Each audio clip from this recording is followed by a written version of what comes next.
Hello and welcome to I don't know how to start this episode off because no matter what I say, Taylor's going to bully me for it. But this is episode 20 of the TEW 2016 Challenge Run. We are in a new era now, I guess, because this is the first Raw after WrestleMania, and we start the long road to WrestleMania 36. Without any further ado, let's just jump straight into it. The new Universal Champion, Seth Rollins, is the first face we see on the Raw after Mania. He makes his way to the ring. The fans will obviously scream, burn it down with his song. And he gets to the ring, gets a mic to his mouth, and obviously he's drowned with, "You deserve it." And then Seth would be like, no, I don't deserve it. We deserve it, as he holds the belt up high. I don't know if he said that in real life or if I'm just imagining it, but it would definitely be in his character to say something like that because, yeah, we deserve this. We've got a full-time champion. And he's like, we finally got what we deserve here as a WWE Universe, a full-time Universal Champion here on Monday Night Raw. And he says, obviously, unlike Brock Lesnar, his plan is to be a fighting champion, and he'll take on any and all challengers, and that will start tonight. Because after WrestleMania, we had the Superstar Shake-Up, which I know I said I was going to do, like, the special episode for, like I did in real life, but I thought, given what my new pay-per-view schedule is going to be, it would be much easier to do it just in that video, because I'm going to I completely stole the pay-per-view schedule from Heel Taylor, but he's stolen, like, everything from me, including hours of my life, so fuck him. So if anyone who doesn't watch shit TEW YouTubers doesn't know, what it is the end of every month, the Saturday will be the Raw pay-per-view, which is Backlash on the 4th week of April, and on the Sunday, the night after, will be the SmackDown pay-per-view, which is Payback. So I needed time to build up to the shows, and taking out 2 weeks for the shake-up and the Raw after Mania seemed like it was killing too much time, so the shake-up's done.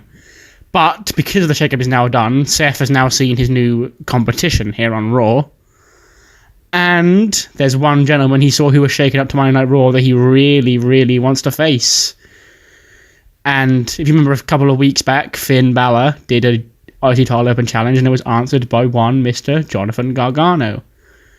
And now, Gargano is officially on Monday Night Raw, and Seth's like, what do you say? I defend my title in the main event tonight against Johnny Gargano.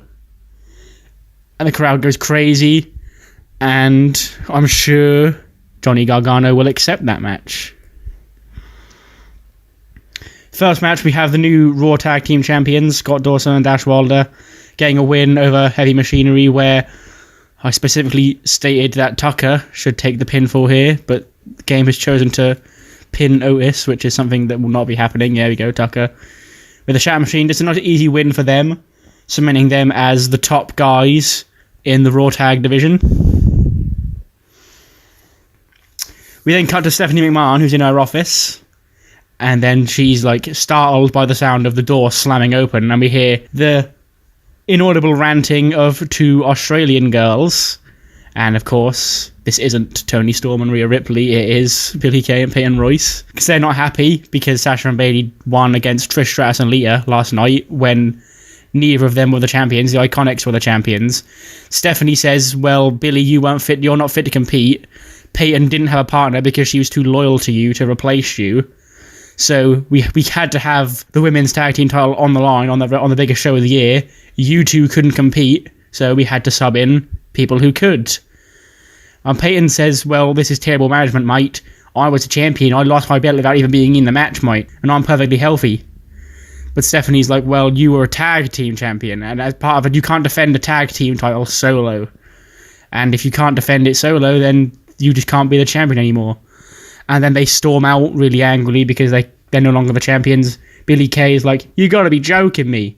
Because, well, that is gonna be her catchphrase because it's just too good. I don't know why this match is happening, but Baron Corbin has pinned Dolph Ziggler.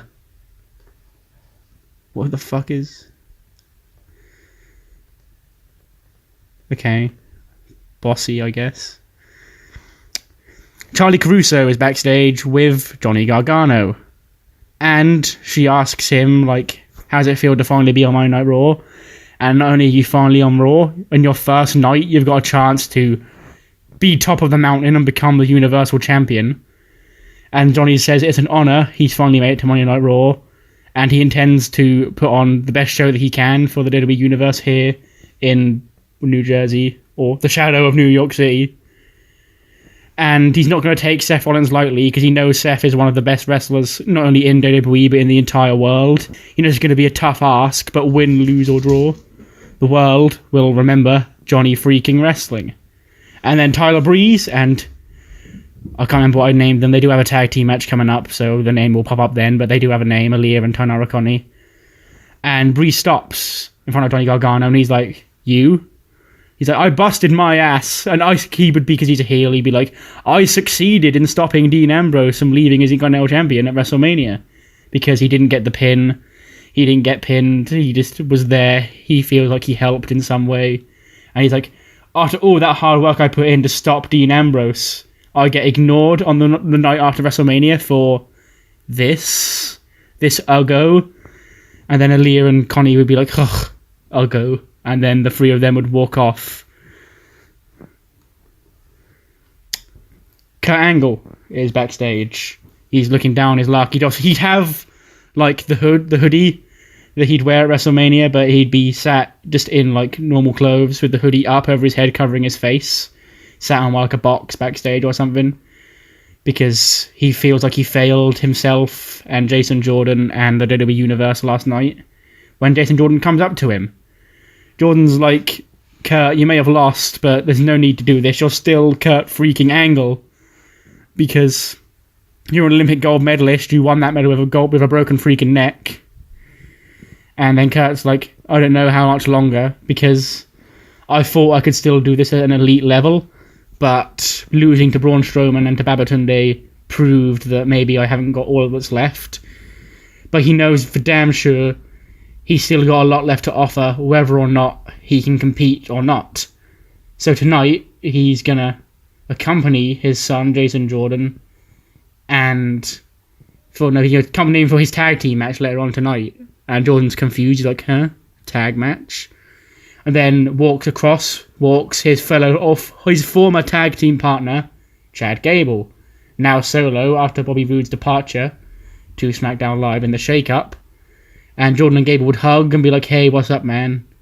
It's been a while. And then they'd walk off with Kurt Angle following them. Tag team match. I've now dubbed them the MILFs.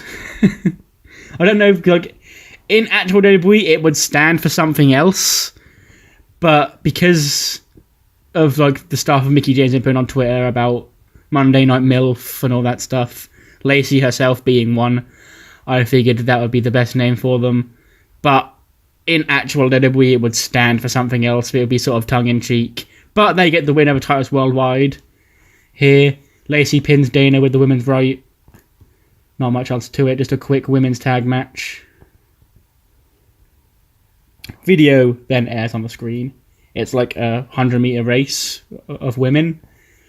And then the gun would fire, and the race would begin, and then it's all pretty even. One woman sprints ahead of the pack, crossing the line before anyone else, and she celebrates as the camera fades to black, and the word fastest appears on screen. Speaking of people who won at WrestleMania, fan favourites, Becky Lynch comes out, thunderous ovation. She also gets "You Deserve It" chants, and she says, "Oh, I proved the world wrong, and proved myself right. Last night, every single promise that I'd ever made, I came true, I made good on." It's like, I swore that I would main event WrestleMania. Like, everyone was joking and saying, no, women will never do that. My goal was always to main event WrestleMania, and I did it. She swore that she would change the world and make the Women's Championship the most talked about title in all of wrestling, which she did when she was the SmackDown Women's Champion. She swore that she was going to shut up Ronda Rousey and make her tap out in front of 80,000 people. She did that. But the grind of being the man doesn't stop. Getting to the top is only part of what makes someone the man. Staying there is what truly makes you the man. And she's going to follow in Seth Rollins' footsteps and issue an open challenge to anyone up next. I guess I kept Sonya on screen, but I guess... Surprise! Becky Lynch versus Raw's new acquisition Sonya Deville, who is a babyface in this world, in a damn good match.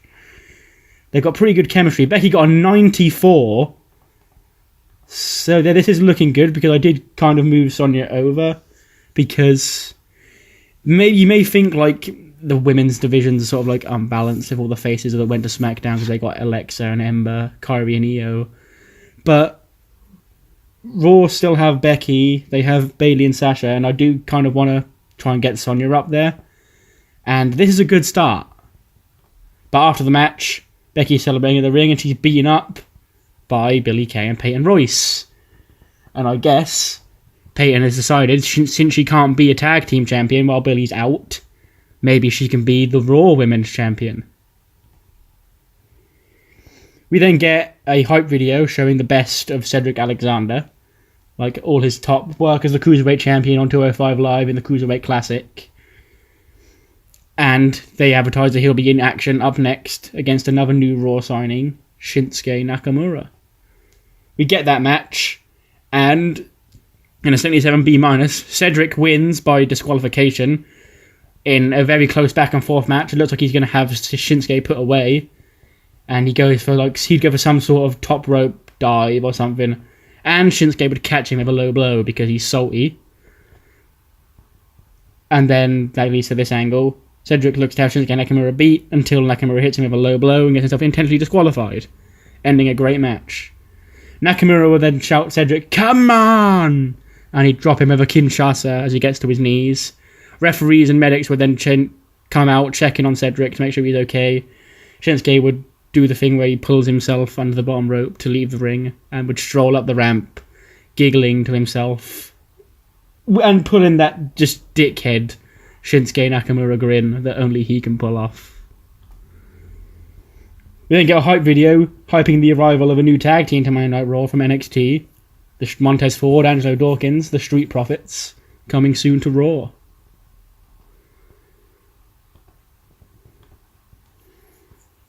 We then get the American Alpha Tag Team match, where they beat the Ascension. Gable gets the win with the Grand Amplitude. Kurt Angle did good work at ringside. They have excellent chemistry. The future, certainly looking bright for Raw's newest, well, sort of newest, now oldest tag team. And another little less important note about this. These two no longer in trunks, because they both look better in singlets. Gable especially. Moving on. We then get local competitor Laura James in the ring, as she's also squashed by a new arrival here on Monday Night Raw, Rhea Ripley.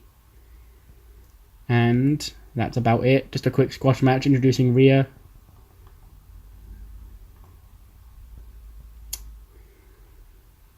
AJ Styles. We come back from another break, and the Phenomenal One makes his first appearance on Raw in almost 3 years. He says that SmackDown Live was, and always will be the house that AJ Styles built. But with every homeowner, eventually you grow old, and you need a new change of scenery. You need to relocate.